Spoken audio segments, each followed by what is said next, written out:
Tonight is a community service of the New York Institute of Technology.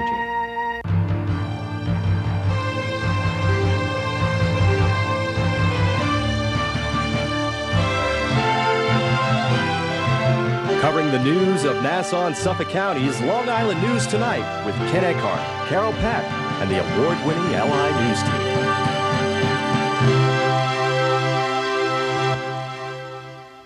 Good evening. I'm Ken Eckhart, and here's what's happening. State police say investigators looking for evidence of a serial killer along Long Island's South Shore have found bones at Jones Beach State Park, but it's unclear if they're from a human. The bones will be evaluated by a medical examiner. About 125 searchers, some with dogs and others on horseback, scoured a new section of the South Shore today along Ocean Parkway in Nassau County. Officers in Suffolk County uncovered 8 sets of human remains in recent months, but a New Jersey woman who was the initial focus of the search is still missing. Authorities say they believe the deaths may be the work of a serial killer, but no suspect has been identified. A Long Island teenager has been charged with the stabbing death of another teen in Hempstead. Police say the stabbing happened Friday night. It's reported officers responded to a 911 call on Sealy Avenue for a 19-year-old stabbing victim. The victim, identified as Omar Vasquez of Hempstead, was taken to a nearby hospital where he was pronounced dead. Then on Saturday, police reported the arrest of 16-year-old Slevin Cruz Canales, also of Hempstead. He's been charged with the murder of Vasquez. With the price of gas now above $3.50 a gallon nearly across the country, there are signs that Americans are cutting back on driving. It marks a turnaround from a steady increase in demand for fuel as the economy was improving. According to MasterCard's Spending Pulse, which tracks spending at 140,000 service stations, gas sales have fallen for 5 weeks now in a row. Before that, the demand had increased for 2 months. And some analysts had expected that trend to continue with the increase in jobs last month. But now, a survey shows 70% of the nation's major gas station chains say sales have fallen. Anyone who's gone grocery shopping on Long Island has probably seen Goya's, Latin American-inspired food products on store shelves. And food pantries that help feed hungry families recently had a plentiful supply of Goya products on their shelves as well.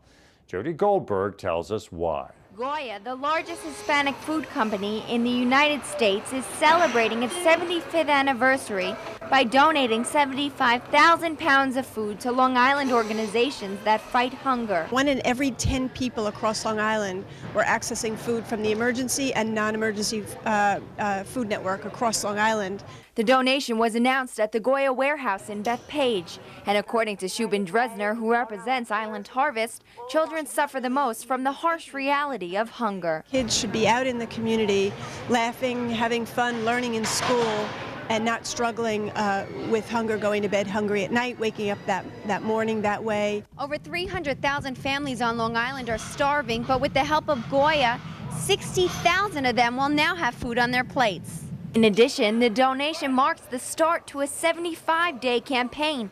Goya Gives, a partnership between Goya and United Way to promote healthy eating. To find out more, visit my blog at www.linewstonight.wordpress.com. In Bethpage, Jody Goldberg, LI News Tonight. Today, police identified the woman who was killed in a single-vehicle accident in West Babylon over the weekend. Police say 33-year-old Angela Galisi Avendano of Lindenhurst was driving at a high rate of speed on Route 109 late Friday night when she apparently lost control of her 2006 Mercedes and struck a parked car. Officials say the vehicle knocked down several utility poles, then hit gas pumps at an Ultra gas station, setting the vehicle and the station on fire. Police say the vehicle was fully engulfed in fire when officers arrived, and Galisi Avendano was pronounced dead at the scene. Well, we had a mixed day on Wall Street today. The Dow finished the day up, but just over a point. NASDAQ was down just under 9 points, and the S&P was down 3 3/4 points. NYIT's LI News Tonight continues after this.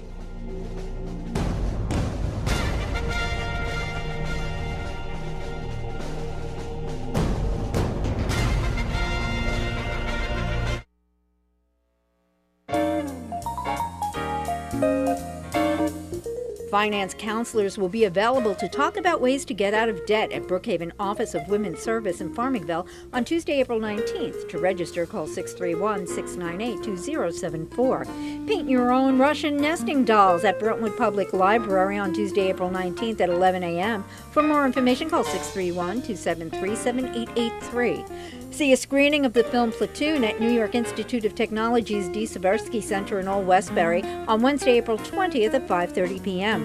For more information, call 516-686-7567 or take the kids to learn about fly fishing at a clinic for junior anglers at Caleb Smith State Park Preserve in Smithtown on Saturday, April 23rd from 8:30 a.m. till 4 p.m. For more information, call 631-265-1054. If you have an event you'd like included on the LI News Tonight community calendar, send it to linewstonight@nyit.edu.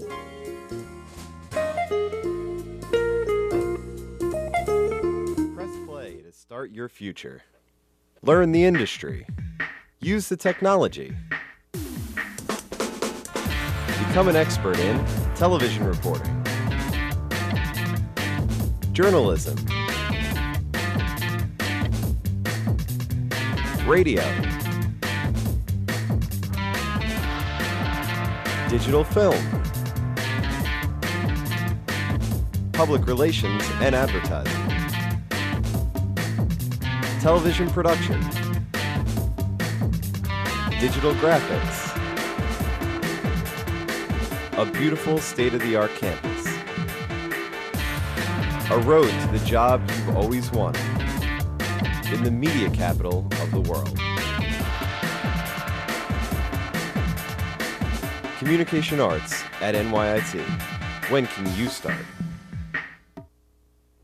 Some news headlines around the world today. The Libyan Rebel Council has rejected a ceasefire proposal presented by an African Union delegation because it did not provide for the departure of Libyan leader Muammar Gaddafi and his top associates.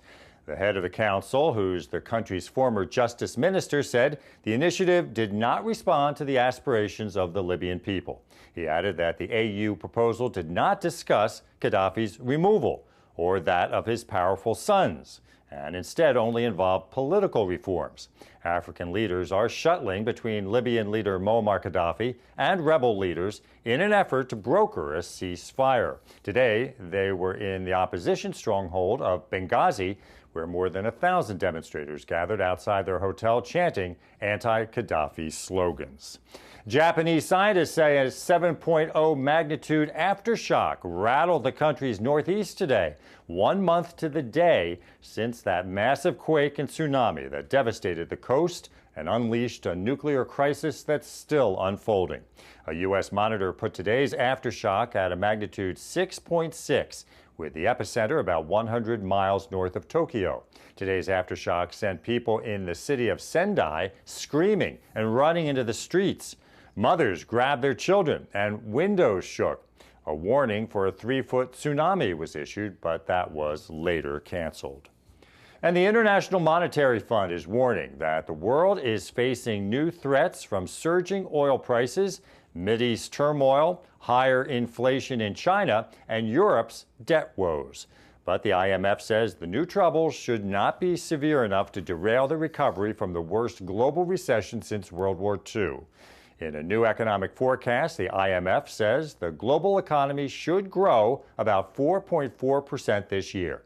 The IMF projects industrial countries will grow 2.4%, while developing countries, a group that includes China, will grow more than twice that rate. It's spring, and that means students at New York Institute of Technology campuses are gathering up their research projects from this past year and preparing to formally present their work to a panel of educators and an audience of their peers. Robert Marzano has more. The Symposium on University Research and Creative Expression held its annual kickoff luncheon at the Old Westbury campus of New York Institute of Technology. Known as SOURCE, it gives NYIT students the opportunity to present their research, learn what students in other majors are doing, and expand their resumes. You go out and you get into an interview and, you're able to sit there and tell them, I did all this research and about all these things that are going on in the industry and you already know about it. It's a good thing for you. And organizers say with so many students from other countries, they not only share what they learned, but where they come from and how they came to choose their course of study. So what I want is different students from different majors to understand what's going on with their fellow students in other majors. And I hope that those lines people can learn more about what's going on here at NYIT and really raise school spirit and just be proud of our school. A lot of people here coming from so many different countries, so you get to learn a lot about the people and what they're studying. Students are studying subjects including communication arts, architecture, and medicine. And SOURCE gives these students the opportunity to converge in one place and share their research. Like they said, you don't really see much of everybody else because we're all in different buildings, so it's a good thing to see what everybody here at the school is doing. SOURCE will be held on April 29th at NYIT in Manhattan. In Old Westbury, Robert Marzano, LI News Tonight. A Long Island man is facing a long list of charges after police say he tried to avoid a traffic stop by speeding off and causing an accident with several other vehicles, all with his 7-month-old baby daughter in the vehicle with him. Police say an officer stopped 20-year-old Johnny Martinez of Freeport Friday evening after spotting him allegedly failing to signal a lane change on Sunrise Highway in Baldwin. Then, when the officer approached the vehicle, he says Martinez drove off towards Freeport, went through an intersection, and caused an accident with a bus and 3 other vehicles. When arrested at the scene, police found Martinez's 7-month-old daughter also in the vehicle. There was only one reported minor injury from that accident. A Long Island woman has been charged with identity theft of one of her neighbors. Police say back in December, 52-year-old Margaret Sirachi of Syosset assumed the identity of an 86-year-old neighbor to obtain credit in her name and then make fraudulent retail purchases. According to authorities, Sirachi is a neighbor of the victim in a Syosset senior citizens development. Well, when you see a stopped emergency vehicle on the side of the road, you better pull over into another lane away from it. The Nassau County Police Department says for the next 2 weeks, it'll be cracking down on those who don't abide by that new law. The purpose of the new law is to make it safer for emergency responders who have to stop along highways, just feet away from vehicles speeding by. A dangerous situation that has cost some emergency responders their lives. Emergency vehicles include ambulances, police vehicles, fire vehicles, and sanitation patrol vehicles. And that crackdown will run through April 22nd. Well, state lawmakers are considering a proposal to designate an official state vegetable. A bill by Rockland County state senators supports the onion, a major crop in that district, while sweet corn is the choice of a state senator up in the Finger Lakes district where corn is grown. The State Farm Bureau is putting the issue to the people via Facebook. It suggests cabbage because it's the biggest vegetable crop in New York, which ranks second in the nation in cabbage production. Another choice is the pumpkin, since New York ranks #1 in the nation in that crop.